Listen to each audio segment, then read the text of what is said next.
Video பார்க்குற எல்லாருக்கும் வணக்கம் நண்பா. இது உங்கள் ரஸ்லிங் கிங் தமிழ். நான் உங்கள் ரகுமான். இன்றைக்கி ஒரு சில இன்ட்ரெஸ்டிங்கான ரஸ்லிங் நியூஸை பற்றி தான் பார்க்க போகிறோம். அதுக்கு முன்னாடி சேனலுக்கு ஃபஸ்ட் டைம் வந்திருக்கோங்க, சப்ஸ்கிரைப் பண்ணி பெல் ஐக்கானை கிளிக் பண்ணி வச்சுக்கோங்க.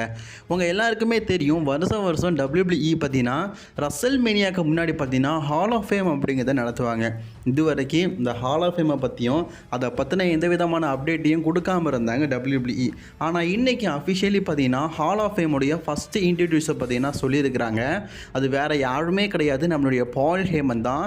ட்ரிபிள் ஹைட் என்ன சொல்லியிருக்காருன்னா, வாய்ஸ் மேனாகவும் த பீஸ்டன் கார்னராகவும் பல பேருக்கு கிட்ட பின்னாடி குரலை கொடுத்துட்டு இருந்த பால் ஹேமன் இன்று முதல் ஹால் ஆஃப் ஃபேம் அப்படிங்கிற விருதையும் வாங்க போகிறாரு அப்படிங்கிற மாதிரி சொல்லி ஹால் ஆஃப் ஃபேமில் பார்த்தீங்கன்னா ஆட் பண்ணியிருக்கிறாங்க.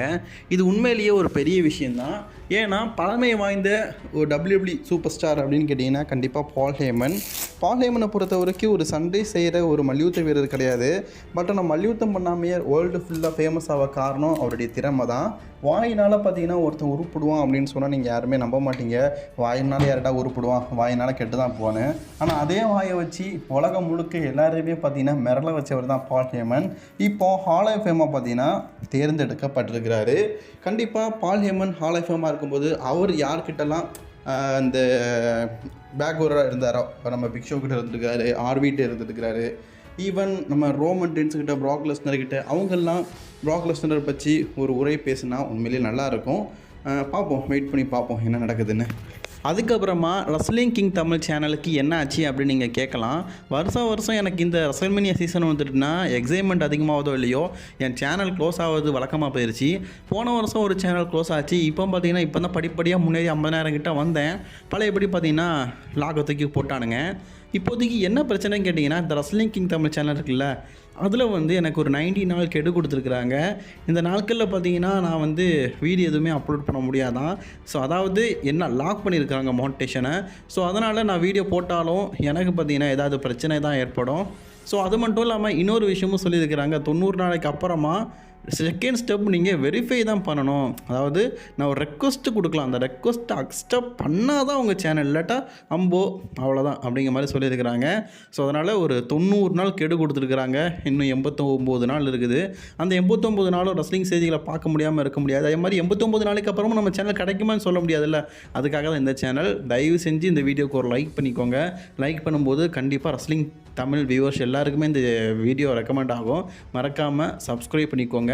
தினம் ரஸ்லிங் அப்டேட்டை நம்ம இதுக்கப்புறமா இந்த சேனலில் தான் பார்க்க போகிறோம்.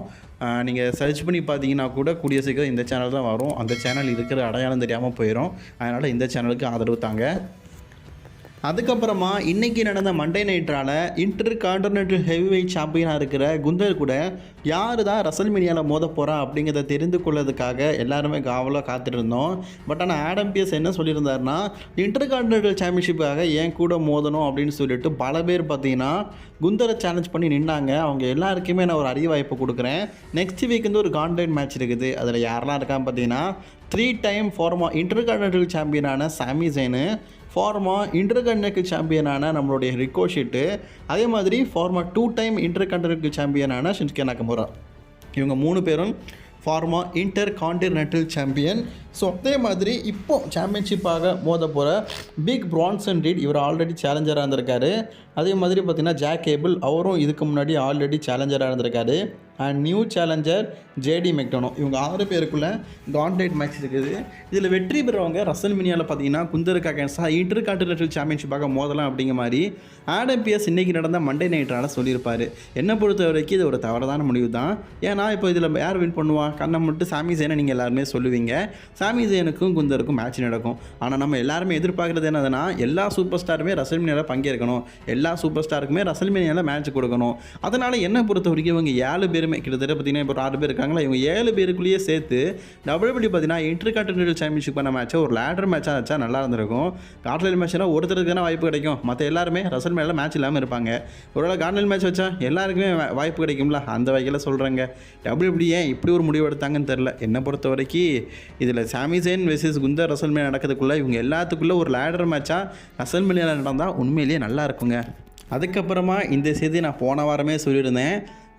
லீவ் மார்கனுக்கும் நயா ஜாக்ஸுக்கும் போன வாரம் மேட்ச் நடக்கும்போது இடையிலே பார்த்தீங்கன்னா நம்ம பெக்கிலிச் வந்து தலையிட்டாங்க. அதனால் பார்த்தீங்கன்னா கண்டிப்பாக வந்து இந்த வாரம் நயா ஜாக்ஸுக்கும் பெக்கிலிச்சுக்கும் மேட்ச் நடக்கும்போது கண்டிப்பாக லீவ் மார்கன் வருவாங்கன்னு அதே மாதிரி இன்டர்ஃபியூ ஆகிட்டாங்க. நெக்ஸ்ட் வீக் பார்த்தீங்கன்னா பெக்கிலிச்சுக்கும் லீவ் மார்கனுக்கும் மேட்ச் இருக்குன்னு சொல்கிறாங்கல்ல, அதில் பார்த்தீங்கன்னா நயா ஜாக்ஸ் இன்டர்ஃபியூ ஆவாங்க. ஏன் இப்படி இவங்க 3 பில்லுக்குள்ளே ஒரு குழப்படி உண்டாக்குறாங்க கேட்டிங்கன்னா, உமன் சாம்பியன்ஷிப் இந்த வருஷம் ரசல்மேனியாவில் திட்டப்பட்ட மாதிரி சிங்கிள்ஸ் மேட்சாக நடக்க போகிறது கிடையாது. ஒரு 4-வே மேட்ச் 5-வே மேட்சாக தான் நடக்க போகுது. ஏன்ப்பா அப்படின்னு கேட்டிங்கன்னா, நயா ஜாக்ஸுக்கும் ரசல்மேனியாவில் மேட்ச் கொடுக்கணும், பெக்கிக்கும் மேட்ச் கொடுக்கணும், லீவ் மார்கனுக்கும் மேட்ச் கொடுக்கணும் அப்படிங்கிறதுக்காக. அதே மாதிரி ரியா ரெஃப்லி பார்த்தீங்கன்னா ஒருவேளை இந்த வருஷம் ரசல்மேனியாவில் டைட்டில் தோக்குற மாதிரி இருக்காங்கன்னு வைங்களேன், நேரடியாக தோக்க வச்சா நல்லா இருக்காதுல்ல. இதுவே இன்னொரு ஆளை பின் பண்ணி வின் பண்ண வச்சிடலாம்ல பெக்கிலிச்சை. அதற்காக கூட இப்படி ஒரு முடிவை தேர்ந்தெடுத்துருக்கலாம்.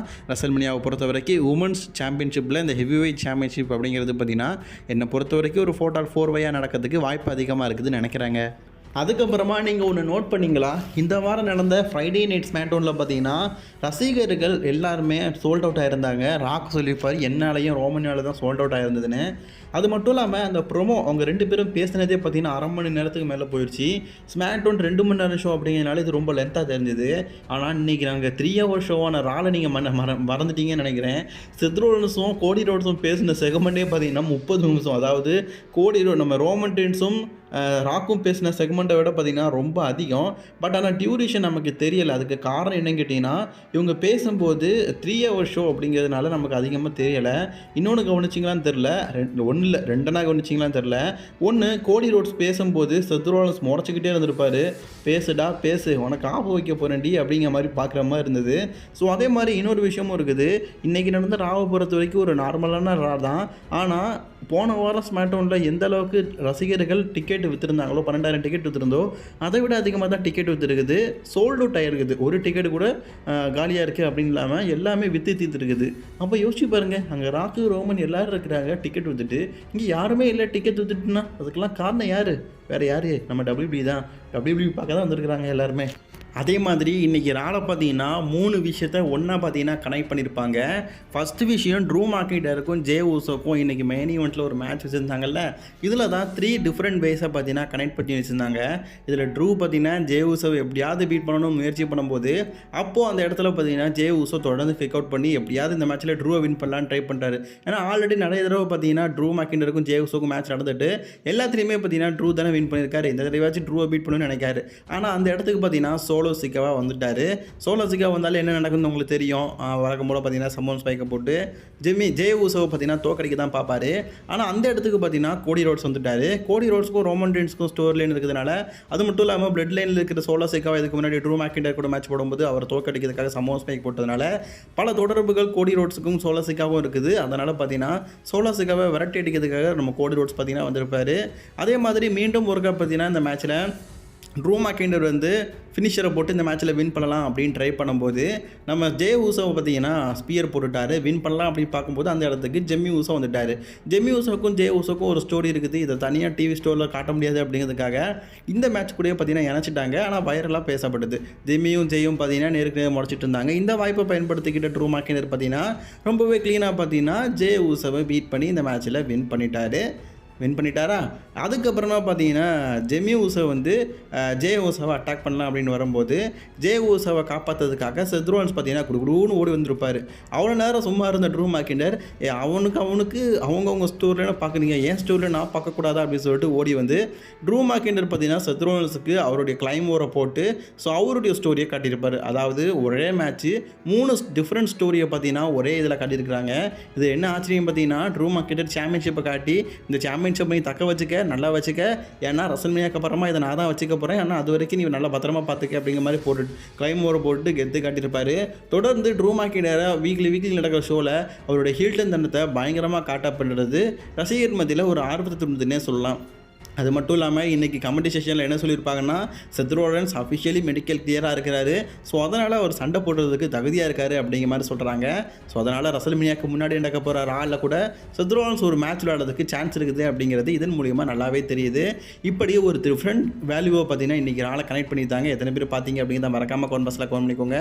நம்ம சேனலுக்கு ஆதரவு தாங்க, மறக்காமல் ஃப்ரெண்ட்ஸுக்கு ஷேர் பண்ணுங்கள், லைக் பண்ணது தான் ஒரு பெரிய ஹெல்ப்பு. சப்ஸ்கிரைபும் பண்ணிக்கோங்க. அடுத்து நல்லதோ ரஸ்லிங் சில நான் உங்களை சந்திக்கிறேன். தேங்க்ஸ் ஃபார் வாட்சிங். இது உங்கள் ரஸ்லிங் கிங் தமிழ். நான் உங்கள் ரகுமான். கர்மா இஸ் ஆல்வேஸ் பூமராங் நண்பா. அப்படி சொல்லி எனக்கே கர்மா ஆயிடுச்சு.